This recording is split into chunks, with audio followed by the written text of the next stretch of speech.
Good evening, good morning, good day for everyone around the world. I'm Esther Kismodi, Chief Executive of Sexual and Reproductive Health Matters, and I am really warmly welcoming all of you on Human Rights Day from a very snowy France here, but I know that some of the panelists are in a very and many of you joining from a much warmer place and others from a much colder place. So it's fantastic to be together from across the globe. And I'm welcoming you at the beginning and the launching of our Sexual and Reproductive Justice Poetry Fair. It's the first time that in the history of SRHM, that is now becoming 28 years, we are doing such an event on poetry. The idea came that in every year for Human Rights Day, we are trying to do something special.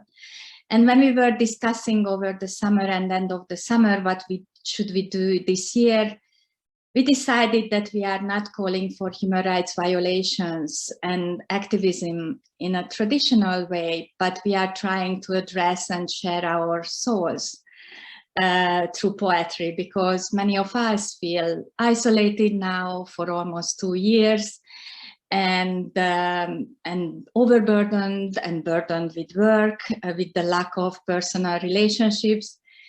And we were having this idea that keep our mandate and keep our aims to pursue sexual and reproductive justice and rights, activism, movement building, but at this time, talk to each other through art and through poetry. So I'm really welcoming our very special panel today, and also all of you who are also very special as our audience. And I'm very pleased to introduce our host and chair, Esban Ester Pirelli Benesta, who is joining us from, I'm sure, very cold Norway. Esban Ester is a professor in sexology, has been working in sexology since 1986. They are a poet and also a transgender person and activist. Thank you so much, Esban Ester, for taking on this role today. And I'm handing over the moderation and chairing and entertainment of this exciting event today. Have a great fun and enjoy, everyone. Thank you. Thank you, Esther. So it's a nice introduction. I must say, you said souls. Yes, poetry is for souls, and a lot of professional work is just for the other part of the brain that is not involving the soul that much. So when I heard that you were going to do this, I was so happy. And the case is that many years ago, close to 1986, I guess, I decided to introduce poetry to sexology. And I think this is the most beautiful result yet. We are to honor Human Rights Day. We are to honor it with poetry that speak of sexual and reproductive rights and health. So important, so very scarcely attended to, I would say, in the professional world. There's little education and, there are a lot of things to do. So, but when you issued this event, we had responses from all over the world. And the panel that read all through the poems, we got to read 106 from everywhere. And that is so beautiful and so nice. This panel is sort of dominated somewhat by women. I don't think that's accidental, as you will hear also in the poems. Very much of what we received concerned women's lives women's predicaments, and how women are treated all around. It was like giving a space in which you could sigh, cry, and yell, if that was what you needed. So I shall not keep you longer with my introduction than this. So I would like to introduce the first poem, because this is what it is all about. And the poem's author from South Africa, Kosi. Kosi is a poet and a women's health specialist, and it has been lovely to meet her, and I am sure it will be lovely to hear her. If you have any comments on the way, write it in the chat, and we'll look at it in between. Welcome, Kosi, to the scene.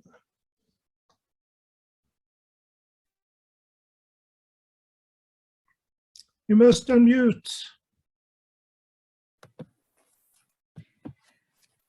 It's going to take a long time to get used to this. I was saying thank you, Espen, for the introduction. Hello, everybody. The poem I'm going to read is called The Storytelling Jug. It's from this book, which came out in 2019, and the book is called The Alkalinity of Bottled Water.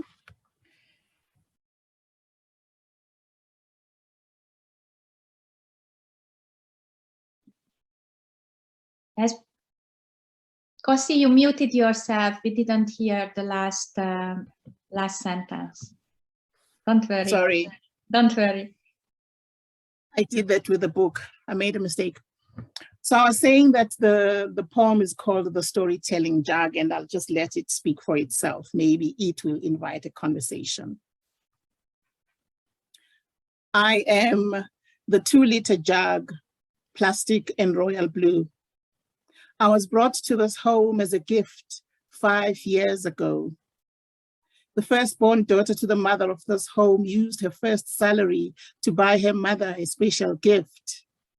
"Mama, you need a decent, dedicated kitchen jug," she said. The daughter, Sozesazi, had a smile of pride when she presented me. Until then, I had been living for years at Vugani General Dealers. No one wanted me. I had learned to love the smell of dust. I learned to listen to the voices of shoppers and relished their touch. "What do you think of this one? Too blue, maybe?" they said. Then, one day, when the mother and father of this home were sleeping in their bedroom, a boy I had never seen stormed into the kitchen, filled me up with tap water, walked down the corridor to the main bedroom. "Here, wash her with this," and handed me over to another boy. This boy was naked on top of the mother of the home. With speed, he shifted, emptied me of the water down the legs of the mother of this home, then threw me on the floor where the father of the home was kneeling. "Help me, help us, please," his eyes and face were saying. Large brown tape covered his mouth. His hands were tied behind. He rocked from side to side. I thought this was his way of comforting himself.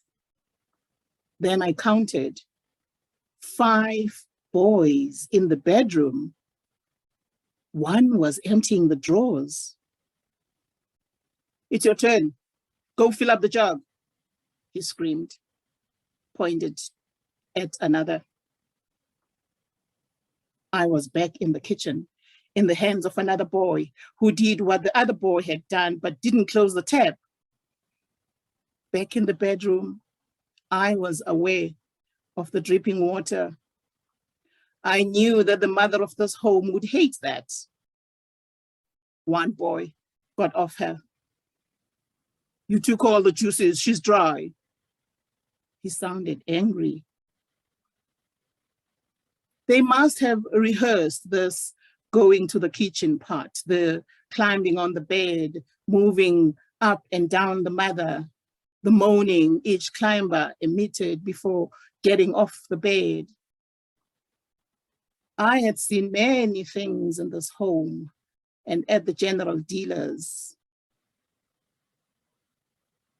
Hurry up, my gents. It's getting dark outside, one of them said. And so finally, they had to stop taking turns with the mother of the home. And when they left, they were running, all 5 of them. The mother of the home removed the tape from her mouth and started crying so loud, I thought the ceiling would crack.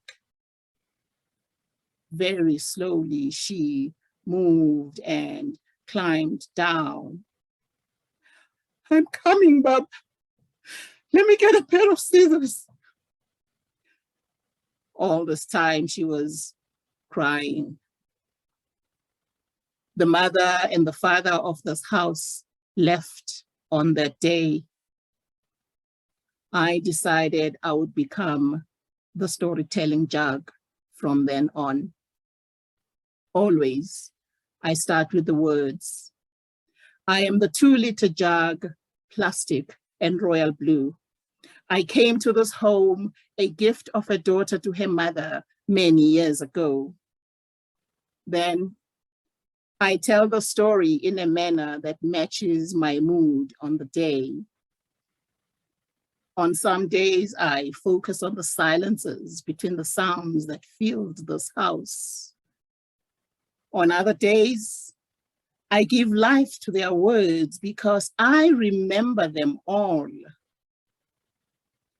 On most days, I tell the story just the way it unfolded on that yesterday-like day. I was once a dedicated kitchen jug. I evolved into a storytelling jug. Decent, 2 liters in volume, plastic and royal blue.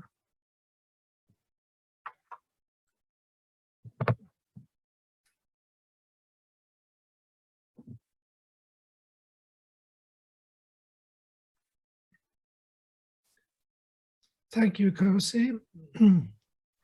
I always think, after having heard a poem, that it needs a little time of digestion. I was wondering, nevertheless, how do you relate to that personal? Is because you tell it as if it was a narrative that you had experienced yourself in some way.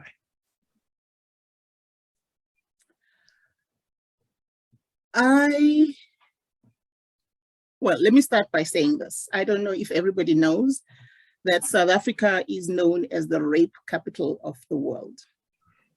Violence in this country, violence generally and violence against women specifically, and LGBTQAI people specifically is unbelievable. The numbers are frightening. So it's to be expected that as women and poets, we write about violence.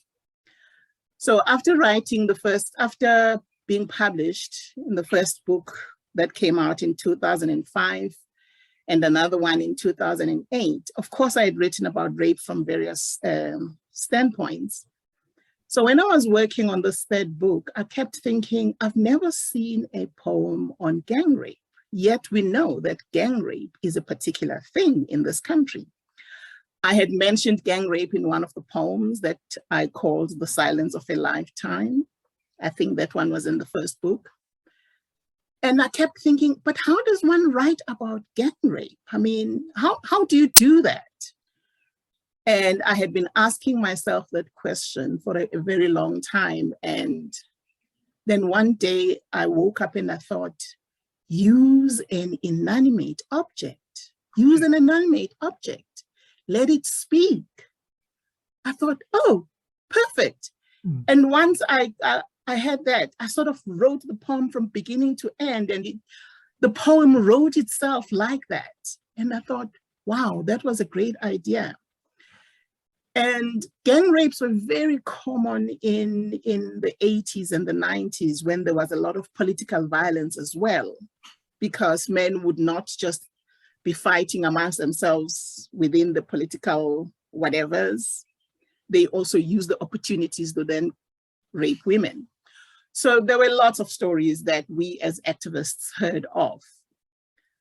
But it was the idea of using an inanimate object this way that made the poem work in my head, because it doesn't only just tell the story of what happened, but it also becomes the speaker, the voice.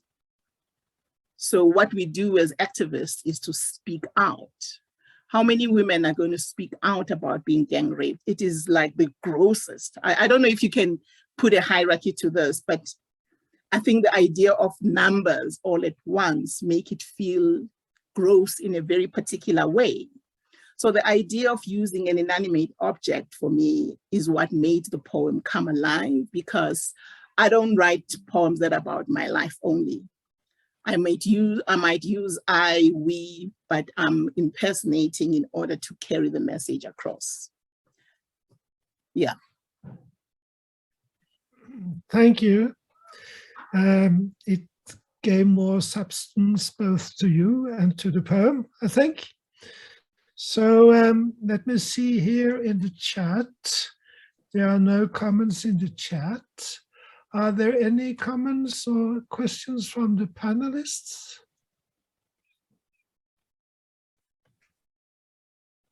Okay. Well, once again, thank you. I think we clap once more. I mean, we are the audience, and audiences should clap, even though we are not in the same room. So, but then... Espen, Esther, can I just say there is a very nice comment in the chat box saying Trenholm. It would be nice to maybe read it. Yes, it is from Congo. Your poem was so powerful. I've seen a researcher in Congo looking at gang rape, and it is indeed a silent pain. Thank you. And here's one more. That was such a beautiful poem and powerful reading. Thank you, Cozy. So here it comes. Thank you for sharing. Thank you for that poem. That's good. I think that poems do work differently on people than more prosaic speaking does. So maybe it's time to move to the Philippines, to to Jevi, with her poem After the Gag. So Jevi, will you take the stand? And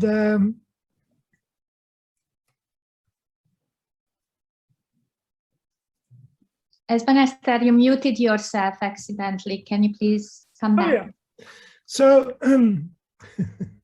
so Jevi, can you take the podium and maybe present yourself a little more? There is something in front of your poem to explain a word you use, so maybe you can do that for the audience here too. Okay, welcome to the stage. Thank you very much for introducing me. So maybe I'll start with a little bit of context. I come from the Philippines. It's a Catholic nation, predominantly Catholic, and perhaps one context that I would like to mention is abortion is completely outlawed in the country, and access to reproductive health rights is very, very limited. So I think that I am thankful for being given this space to maybe participate in a conversation, not just about reproductive justice, which I care about, but also about poetry, which I think offers a space to maybe negotiate those tensions, maybe to enter into those complexities are indeed possibilities. So maybe after reading my poem, I could speak a little bit more about some of those. But I'll go right ahead into introducing the poem. So the poem is called After the Gag, and I'll just like to read from the epigraph first. It's from an article from the Philippine Star, which is a newspaper in the Philippines. So all in all, paglilihi is a cultural concept about pregnancy that has endured for a very long time. In Vocabulario Tagalog Castellano, published in 1887, paglilihi translated to la concepcion or conception. Common understanding of paglilihi manifests in many ways: nausea or morning sickness, taking an inexplicable liking to someone or something, and developing extreme cravings for certain types of food. Paglilihi, moreover, supposedly influenced physical attributes of the unborn baby, as well as influenced its personality growing up. The truth, however, is more complicated. So perhaps with this, I'll start reading from the poem. Mud spills with slowness from my mouth. With slowness, too, I dissect this newborn clay to search for wishbone, gill, nail, hair, or pearl. I will fail, because everything does not end at the moment of nausea and spit, because this is where everything begins. Because here, my throat is now a student of wetness, because each heave soon vessel of violence. Because days will come and I will want to taste mildew, lick the curl on the head of a lover, snatch tamarind candy from a child resentful, or whatever sweetness is carried by a tender stranger, bite at a bracelet left to my mother by her mother, perhaps drink dew. This is what the whole town will watch me do. But for now, as I breathe, my body permits me my own reprieve. For now. Because here, the cold tiled floors will cease to be sanctuary. Everything will reek of the antiseptic imprint of the clinic, the cursed blessedness of altar boys giggling, and the angel, they say the angel. I have neither lullaby nor shame, neither nursery nor need, and yet this is what the whole town will ask of me. What is it I crave? And for now, as I shiver, forgive me my answer. Neither milk nor wine, citrus nor sugar. I only crave to speak my prayer, my right, my indulgence, my time, my wilderness, my pining, my contentious crime, my womanhood, mine for days to come, impossibly mine. Because days will come in the town will pet my waist and strip it of my youth with their gaze, because even my ribs will not hesitate to move. But for now, as I kneel in this bathroom, my body is still mine. The gravel, the memory of mud that scratches the roof of my mouth, mud that wounds, mud that gags. I touch my lips, making certain they have not yet been erased. I finger my navel and imagine the gnawing. I flick at my breasts and feel decay instead of the threat of soreness. In this bathroom and moment of aloneness, I am still ample and my own. A girl's shadow, witness and testimony. She will not forsake me.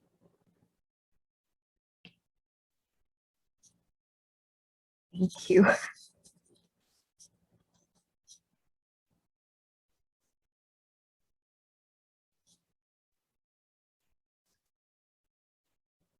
Thank you, Jevi.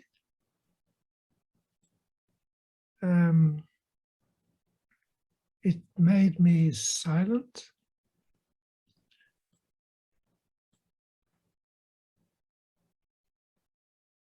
I get in the chat a lot of clapping hands. No words. And then a well done for the presentation. Clapping hands. So how was this for you to read that poem to us? I didn't quite expect how it would feel to read out loud.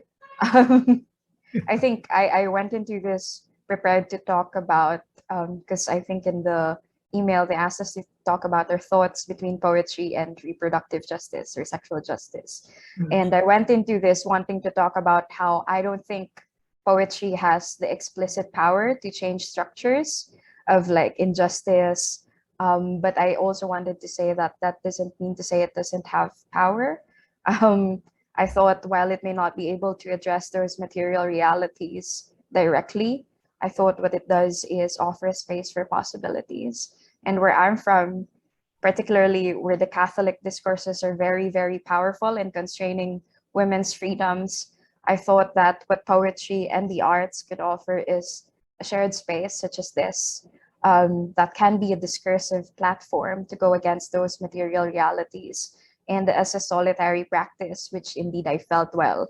I guess reading the poem, I think it also offers a different kind of resistance or a different kind of justice maybe that's created by speaking about and bearing witness to the body, I guess, even in the space of a poem.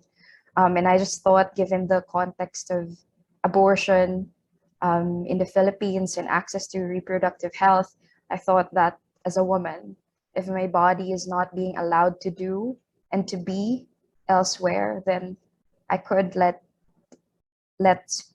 speak it. I could let myself speak it through it, with it in the poem. And I thought that if I write about my body, then I can write about all the things that try to suppress it or constrain it or violate it. I could also write against that if I am able to write about my body. And I thought that it is that kind of space. Poetry, at least, could be that kind of space, if not to change things explicitly at the onset. I can read here from Laura Warner, saying the mud and mildew were so vivid, I could almost taste them. I loved it. Thank you for sharing, Giuliani. Thank you, Giovanni, from Angelique Velazanta. And Esther Kismodi asked, do you have the opportunity to communicate your poem in the Philippines? And if yes, how? I'm not sure I could. I think there are spaces in which we could read poetry. For example, we do set up these kinds of events, and of course I could try to get it published, but also I'd like to say that where I'm from, the arts and the literary establishments also cause their fair share of violences, maybe through deeply sexist and misogynistic practices. So that is to say that even those structures are political and they have a context that is quite complex. So that's also something that you have to negotiate, I suppose, as a woman doing poetry. Yeah. I see Kosi's hand. Can you unmute yourself before you speak, Kosi? I wanted to say thank you for reading the poem and to make the point about how your usage of the naming of the parts of the body is so beautiful in the way that it becomes the connection for the reader. They may be reading and not necessarily feeling what the poem is communicating, but because we all have those body parts, it was just like, wow, that's a very beautiful way to connect with the reader. So I really appreciated that. It was beautiful. Besides just what seems to come naturally to you, you know, being still and still me, you know, there were lots of other beautiful poetry ways, but I thought the mentioning of the various parts of the body was particularly effective. Thank you so much for that comment.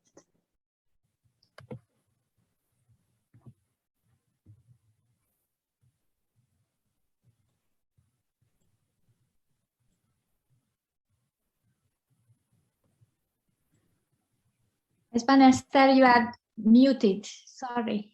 Oh, I'm sorry. There are many comments here. One is from Amanda Burgess. I really resonated with the piece about the community touching your middle and the way that somehow pregnancies become something everyone feels they should be involved in. Yeah, I can remember that. I've not been pregnant, but I have had a wife who was.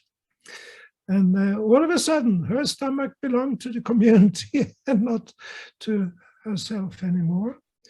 I think we have to move on. I thank you again, Juliani, and we shall move to Martha. We are moving to the United States. And Martha is a poet, and the master is on her way to be a Master of Fine Arts, candidate in creative writing. So, Martha, are you there? Yes, thank you, Esther. And many thanks to the poets who just read. I was really moved by both of your pieces. And I'm just really glad to be here in communication with you all.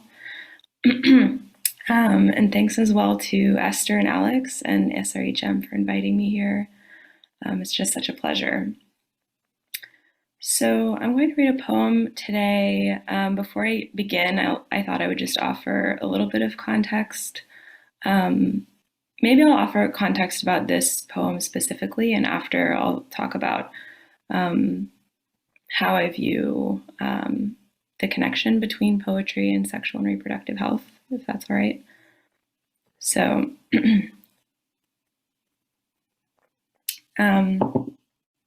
at the risk of over-explaining this poem, I just want to ground it in a couple of words. So this piece is about living in a female reproductive body as a lesbian and having one's sexual orientation invisibilized and negated.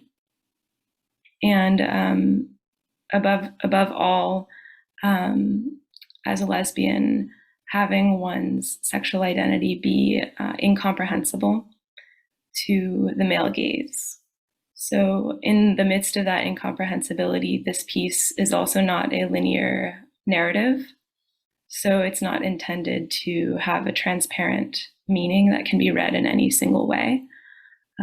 I took the sort of the orientation, the sexual orientation of lesbianism as a foundation and thought about what kind of poem emerges from that space of multiplicity as opposed to singularity and patriarchy.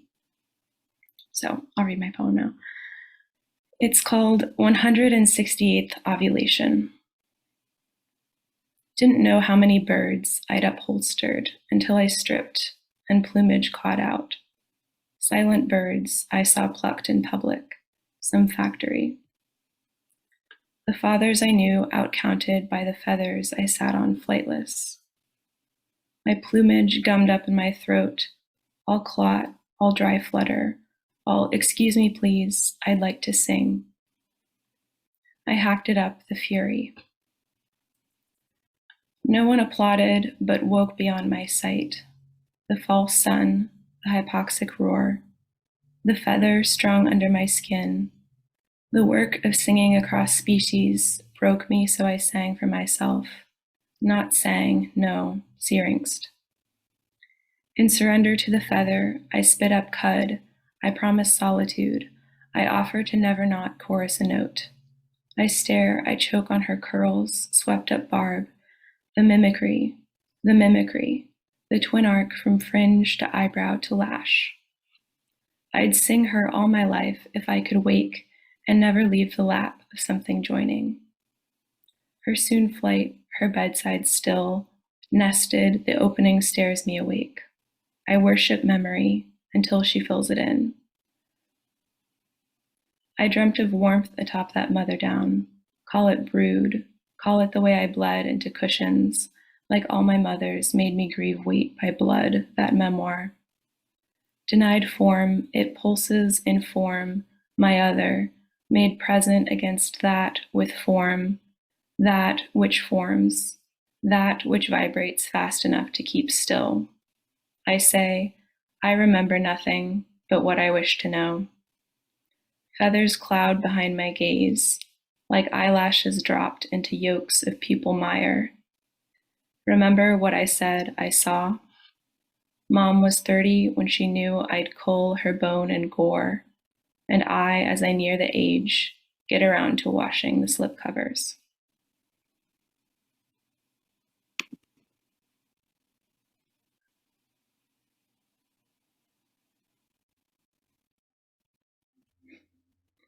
Thank you. That's the end.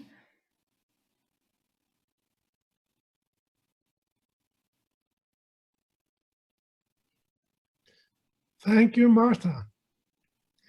I missed out on some words that I actually did not understand. I guess your command of the English language is beyond me sometimes. So I made up some words, actually. Oh, you did? Yeah. Okay. I guess that's one side to poetry. I make up words too, when words are needed. So I can identify with that. And there are a lot of clapping hands from, I'm sure, everywhere. I would love when you comment, you who comment in the column here, that you say where you are from, because that would be so interesting to. I could sort of guess from the names, but I wouldn't know. So, but at least there are many, many clapping hands. How was it to read it? It was great. Yeah. Yeah, so just a note, I guess, like how I think about poetry and sexual and reproductive health. I think of these aspects of health as some of the most foundational to people's sense of being. And poetry is the only language that can articulate that sense of self. In a sense, I guess I think about poetry as music, and I think of music as something that can articulate what sentences can't. Like it articulates everything that most language cannot. So in that sense, there's a very clear relationship that poetry can speak to this very subtle and foundational sense of who someone is in the world and who they relate to and in what ways through their sexuality. I certainly agree with you. And I usually say that poetry speaks to other parts of our brains that is not accessible in any other way. So now people are, Latvia claps. And the UK says, thank you, Martha. There were so many beautiful standout lines, right? The work of singing across species broke me, and the final line too. And I'm in Devon, United Kingdom. And we have Ahmed. I think it means beautiful, but it's spelled a little strange. Jane Cottenham, who was part of one of the judges here. Thank you for the way you read the poem, Martha. It makes it come alive. Yes, very powerful. Let me see, are there any hands in the panel? No. Yes, I have a hand back. Oh, there you are. Esther. Martha, do you mind if I share a little bit our personal correspondence? Because when you shared the poem with us, I was like, oh my God, I'm so limited. I'm so limited to understand English. I'm so limited to understand poetry. And when I told that, Matra, I'm a little bit concerned that we have a very global audience, and maybe for those whose mother tongue is not English may have a difficulty. Can you help me to see how your poetry will fit in? And you wrote, do you mind if I say it? I think it was so beautiful that lately I have been writing in this style in which the focus is on sound, rhythm, and image rather than the transparent meaning. So even a native English-speaking poetry reader is not meant to clearly grasp the meaning of every single line. Instead, I want them to hear the music and make association between images. And I just have to say, and I have goosebumps, that it came through so beautifully. So thank you so much for sharing it with us. Thank you. Thank you.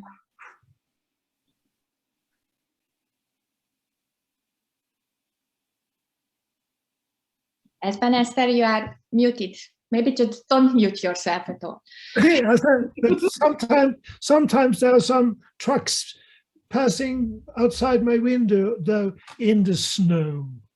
So I was just scared that it would destroy everything. And here's a message from Sweden too, saying, I agree, our beingness is beyond words. Yes. And here is from Uganda. Hello, everyone. My name is Dr. Ben Kibirich from Kampala, Uganda, Executive Director of Center for Young Mothers' Voices. Pleasure being here. Hello to you, Uganda. Yes, we have some more poems to go, so I think maybe we shall move on, unless somebody has something on their hearts and minds and souls to convey.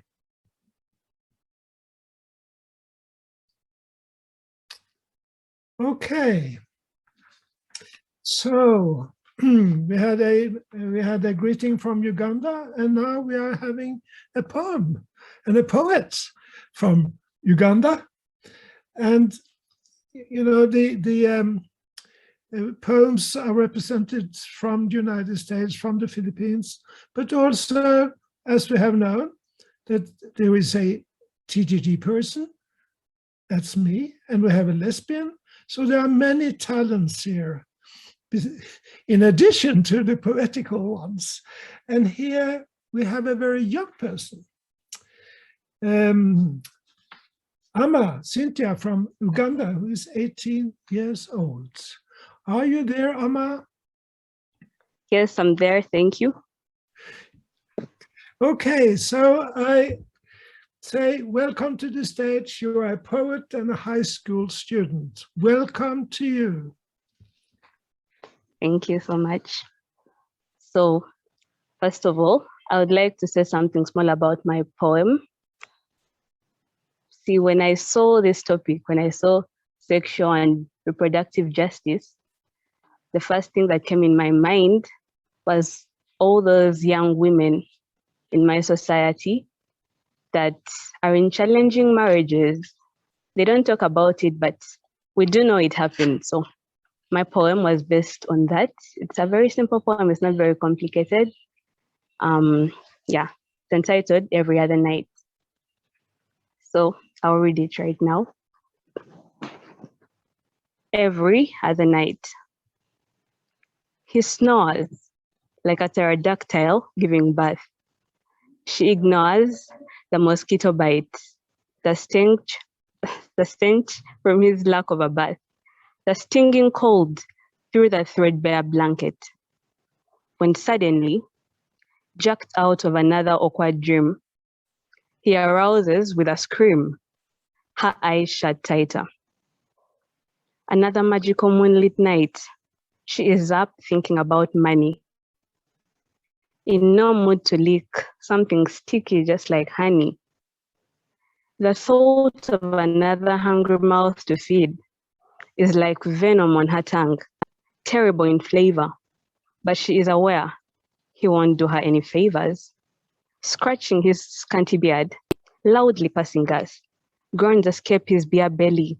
He yawns in absolute boredom, glances about the tiny bedroom, sharply elbows her back, and she knows she's out of luck. Like every other night, till death do them part. Thank you.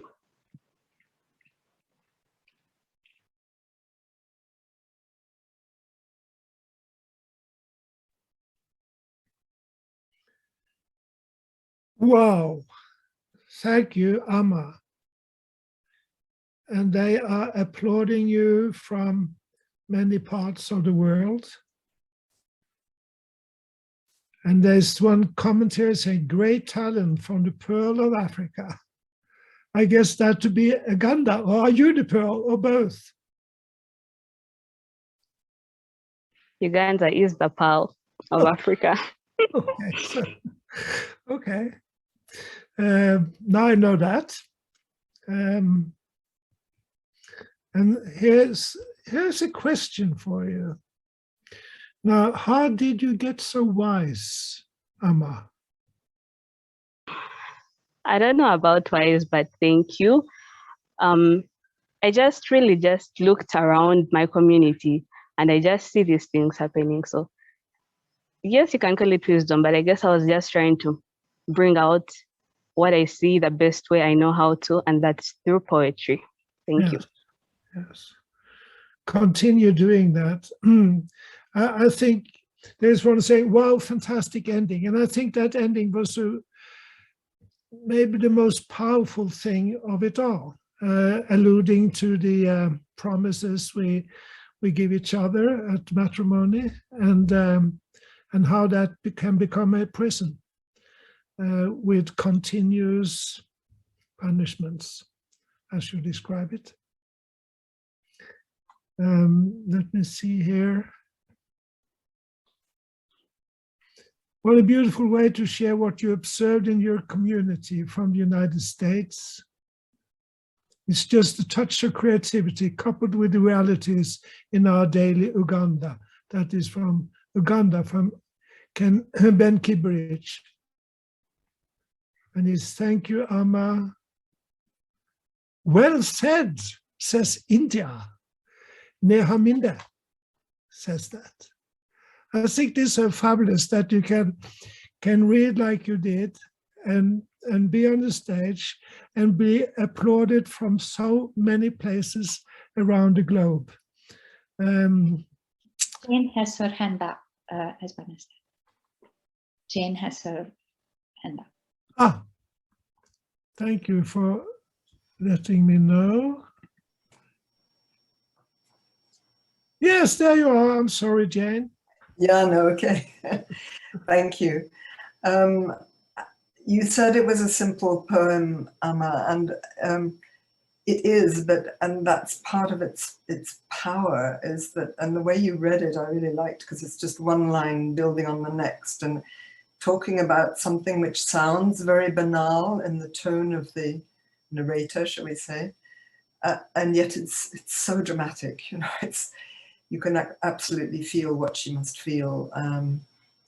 Oh, you know, one more mouth to feed. I mean, you just get the whole picture, and so I really appreciate it. I mean, I was on the committee that looked at all the poems, and it was one of the poems I felt was powerful in its simplicity. So I hope you write lots of poems and continue to write, because really, really excellent. Thank you.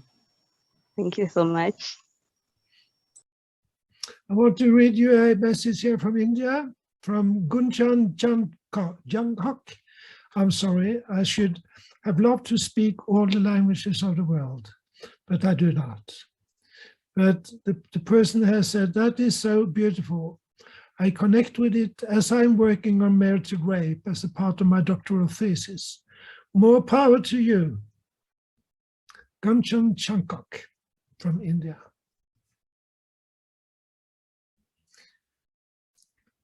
I must ask you, Esther, and could you have imagined that should be such a response to what you all started? We didn't know what to hope for, and it's just all our soul was into it. And when we started to receive the poems, we just thought that actually our souls are talking and singing to each other, and it's not about the number. It's really, I mean, the number, and also we received poems from all over, from Uzbekistan to Chile to Uganda to Norway, Sweden, Australia. It was just the content that we've had, and just to say that our call for poetry didn't give so much conditionality, what we are expecting for, but linking self-expression and activism and movement building to sexual and reproductive justice. And we are a scientific public health journal, and we thought, can we do this? And we thought, we are human beings ourselves as well, and we have souls, and we have so much humanity in ourselves. Can we just mobilize the tool of poetry to talk to each other on this day? And we feel so humbled and thankful, and we talk to each other, and I feel that we are doing activism here, we are doing movement building here, because we are talking to each other's souls now, and in very unique ways. So no, we didn't imagine actually how it would work out, and we were extremely kind of beginners of doing that. And then we got connected to the committee members who are poets and activists in many ways, as Vanessa and Marta and Jane and Kossi. And then all of you were just guiding us through this process and connecting us. And I feel very humbled and excited about this, and emotional about this experience, what we are experiencing here together.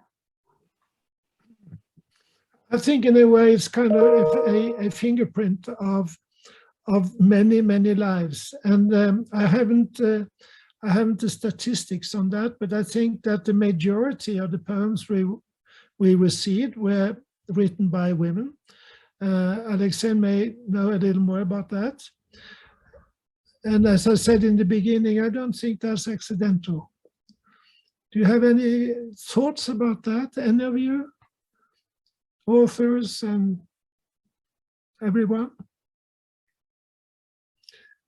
There's a question, will the poems be available on the journal website? Thank you so much for this question. Actually, we are launching the poetry collection on our website today. And the idea is that we call it as a poetry fair, not only because of the today event, but we will communicate the poems as they are being considered. Every week on Friday, we will put up 3, 4, 5 poems until Women's Rights Day. Yeah. And we chose the marking point, Women's Rights Day, because as Vanessa said, that most of the poems were coming really from women. So I thought, why don't we just do it between Human Rights and Women's Rights Day? So if you go to our website, it's on the first collection you need to go to journal, and the collection is there, and it's filling up every week. And on Twitter and Instagram and Facebook, we will communicate the poems week by week. Alex, would you like to come in to say a couple of more words, since you are really the mastermind and the organizer who is helping us with the poetry competition, with the poetry fair? May I break in there? Because I was thinking that maybe Andrea now is full of nerves because she's the one to read. That maybe you could come in afterwards, Alex. So she gets on her way. I know how it is to sit here and be the last one. So I'm sorry to break that line, but I think it would be a good thing. We are actually. We shall come back to you, Alex. We are moving to Guatemala, to Andrea Aquilafero, and who is a poet and an activist, and has written a poem called Rebel Blood, which is also with a clear link to womanhood. So are you there, Andrea? Yes, I am here, feeling very nervous, as you said, and also very emotional because of all of that beautiful words you've been sharing with us. So, but I don't want to say anything about my poem. I will just like to read it and then maybe say something after reading it. So as you said, my poem is called Rebel Blood. And it says, it goes like this. My blood is a rebel. She flows without violence, without bullets or fear. My blood kindles new horizons. On the edge of time, she paints the world in red, hugs the little girl, and she talks to the infinite and the ancestors. She flows collectively, historical and free. My menstrual blood is an anti-patriarchal song, a red poem, a woman living in freedom. It is my living body, it is memory, it is life, laughter, and smells like dignity. So that's it.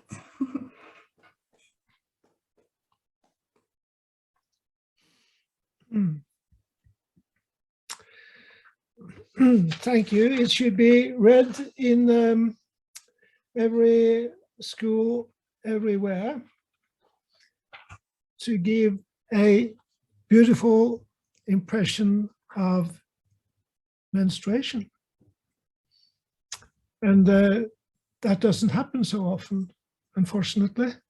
So I just want to thank you for that. I think it was so short, and at least it gave me so much. So thank you. And of course, there are many clapping hands around here. Angelique Villasante and Alejandro de la Peña. They are not saying where they come from, so you just have to guess, but they are clapping. Thank you for celebrating the menstruation, it says here. Yeah, I love that. More Dujula Adikari.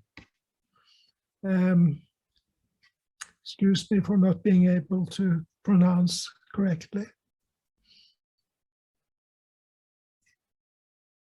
Are there anyone in the panel who wants to say something? I do not see all of you at the same time, so I can't. There is Martha has her hand up and Jane has her hand up.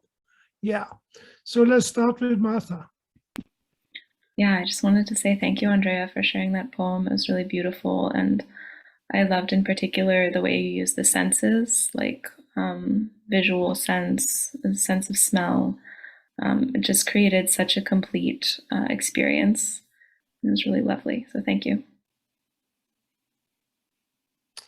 And then Jane. Yes, thank you. Thank you also for the poem. It blows me away. And as has been said, I mean, how often do we ever see a poem on menstruation? So I think it's really, really, really important. That, in fact, I had my hand up in answer to the question that Esther raised earlier, or that was raised actually, I think it was you, Vanessa, that, you know, why are there so many women? But, you know, a man couldn't even begin to write a poem about menstruation. They might be able to try and put themselves in a woman's body, but I mean, there are so many things. And let me just say, I've been in the women's movement a very long time. I started a women's information and communication service about 45 years ago, which is really long. But you know, at the time when we started collecting documentation and information from women around the world, the issue that came bubbling to the top all the time, there were two, and they're connected. One was sexual and reproductive health, which we didn't label quite like that at the time. And the other was violence. And of course, as I say, they're completely interlinked. But it was just so clear that women everywhere, wherever they're sitting, are linked through their sexual and reproductive health.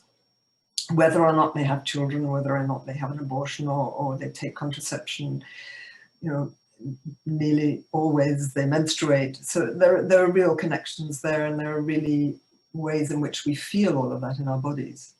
So I think it's not surprising that, you know, I mean, I think we saw the poems anonymously, the committee, and one sensed that there were some men, but I don't know, actually, only Alex knows the whole story on that.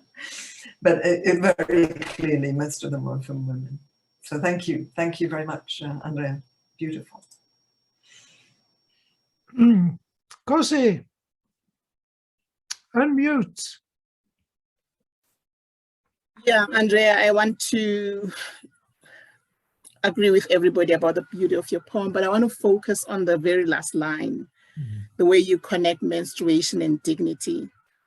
And the reason I do that is because having worked in the women's health field, I was very surprised to learn about how a lot of women, even in their very families, were made to feel that there was something wrong with them for menstruating.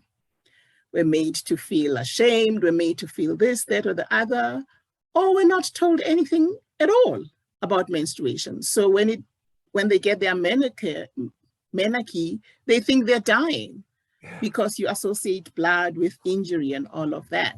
I mean, I was lucky that my mother told me, long before I had my first period. So when you put together menstruation and dignity, it's just like, yes, that is it, that is how teenage girls need to see menstruation, It is natural, it's part of their lives, but we need to talk about dignity and what that means, and therefore how they get treated by societies. So I thought that was really beautiful. That's why I wanted you to be read in all schools for that same reason. So so that's beautiful. I broke you off, Alex, a little earlier. Maybe you can come in now. Hi, everyone. Just really quickly, that we were so pleased with the response that we got to our call for poetry. Like Esther mentioned, this was a first for the organization, and it's been such an honor to be part of this project and get to know all these different poets and read from different perspectives and different parts of the globe. And just listening to all of you read your poetry today is so moving. So yeah, and you can expect more. We're going to publish about 5 poems a week, like Esther said, until Women's Day. So more to come. Beautiful. And I want to remind you that in the invitation, it said poems should speak of sexual and reproductive health and rights. So that's why I don't think it is accidental that most of the poems came from women, and also some from the LGBT area where there are lack of rights. So it makes sense. So I don't think we are biased. I just think we are reflecting something that is actually there in the panel and in the selection of poems. So yes, it has been an experience of a little, a little on the wow side. And I have been wondering what I should read for all of you. And now I can't even find it because I'm surrounded by papers and papers and papers. So maybe I will, now I know it. So I think I would like to share some parts of a poem that I wrote some years ago when my wife and we were visiting the islands of Hawaii.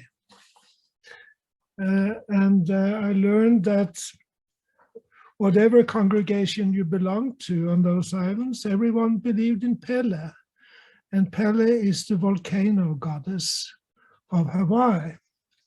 And since I, like many people of my kind, TGD people, are carrying with us some conflicting thoughts and emotions within us, I was happy to have a meeting with the goddess Pele. It happened in the middle of the night. So let's start here. I heard a voice from way behind. It took me in, it caught my mind. It was so forceful, calm and sweet. Whoever spoke, we had to meet. And there she came in steady pace, her arms wide open for embrace. She caught my glance and held me tight. She said, let's render you good rest tonight. I see your pain, your gray, dark turmoil. I know it by my link to soil.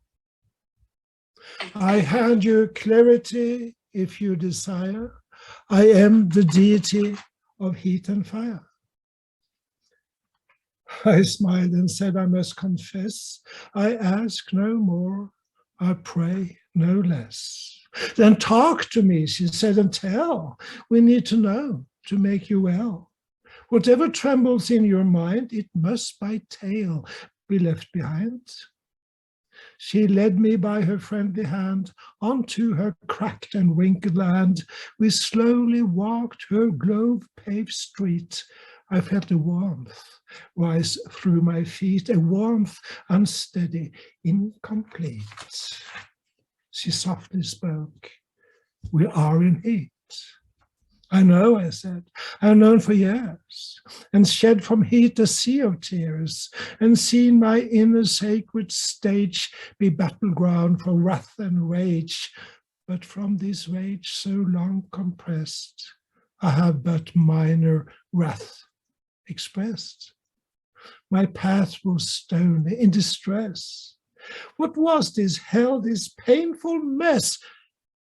I have, she said, one only guess. You sense the well of loneliness. It takes, I said, that I can tell, a lot to face that deep, deep, dark well. She answered, smilingly, to cope, just see it as kaleidoscope, a fertile twinkling treasure bin, your deep and sacred womb within. I tell you here and now tonight, it can but be conceived by light. And then I asked, how shall I act when light has rendered its impact? Then day by day you have to rise and face the scrutiny of eyes. There is a trouble lot to do before they see the same as you. You must reveal, you must declare to gain a sense of being here. From every pit, each glowing hole, through manly spirits I control, I must myself burst out in fire. My yearn for being does require that I express my gleaming heat. Secluded powers spell defeat.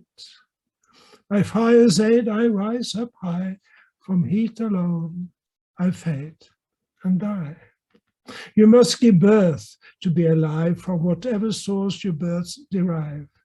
Birth is by any way of seeing the ground for all array of being. From heat grows rage, from wrath was fire. You choose your ways as you desire, but will you take a kind advice? You choose the warmth and melt the ice. Lead rage to heat, leave wrath from fire, and you shall meet what you admire. I sense through trembling wells so steep a shift of magma in my deep. It was alive, my very soul. I heaved in yearn for being whole. I could erupt at any time in hot cascades or more sublime. I saw myself in smoke and flame give rise to wild, to fierce, to tame. I felt as ripe as budding spring and ready for most anything.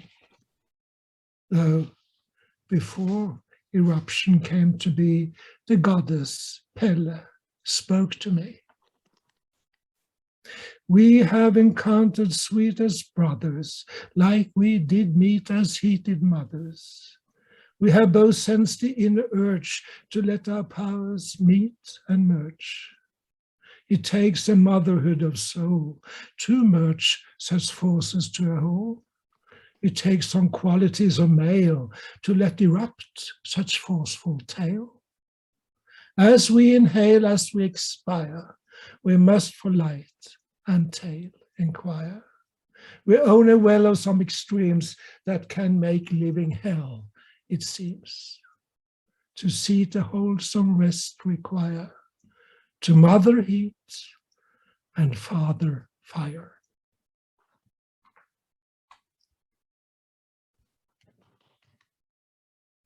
Thank you so much, Esben Esther, for this amazing poem. It's really, I read it, but in your interpretation is just fantastic. How was it to read the poem?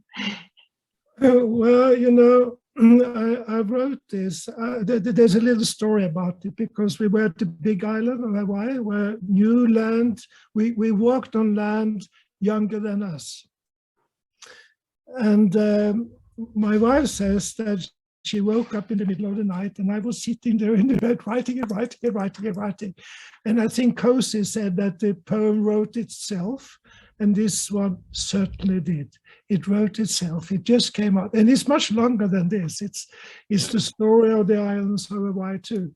But this is so to me it is a kind of maybe a little bit therapeutic. And if it does convey something to others that can be of use, I would be happy. Beautiful. And can I give you some credit, Esben Esther, for this whole poetry fair of SRHM? Because the idea actually came when I was listening to you speaking at the Congress of the World Association of Sexual Health, when you received an award, I believe, for your work, I believe a lifetime honorary award from the World Association of Sexual Health for your work in sexology, but also your work as a transgender activist and an amazing person. And you gave your speech in poetry, and I was crying. I thought, oh my God, I mean, how is it possible to talk about profession, activism, personal experience in poetry and giving a speech like this? And then after that, I talked to Alex and SRHM colleagues that can we actually do this poetry fair, because it moved me so much. How was your experience at the World Association Congress, the Sexual Health World Association Congress? It was amazing, and I think an amazing. How did it come that you actually gave your receiving speech in poetry? Because I almost always do. As I promised so many years ago that I should introduce poetry to sexology. So I ordinarily do that because I want to speak to the whole audience, not only to part of their brains. So, and it felt, it comes very natural for me to do that. And when I was brought up as a little boy, I grew up in a home where poetry was read all the time. So I was sort of nourished with that from an early point in my life. And of course, there is also I have this talent for rhyming. I love to rhyme and to tell stories in that way. So it gives me a lot of joy too. Really does.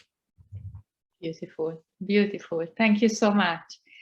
And I think you are getting a lot of hearts, purple hearts, and beautiful thank you messages from Anne Philpott, who woke up a little bit late and wrote to me that, can I write something about sexual pleasure? And I thought, yes, please do so. But the deadline was over. So I hope, Anne, that we will be able to publish your poem in some way, but we hope you are inspired to and all of you inspired to write poems. And maybe from now on, SRHM will be also regularly publishing poems, although giving credit to Much Better and others, there were poems published in RHM earlier on.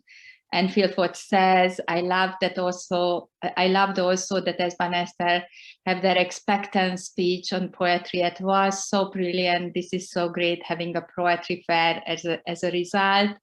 Jane Cuttingham, thank you so much, Esban Esther. I love the way you wave together the male and female, and I guess all.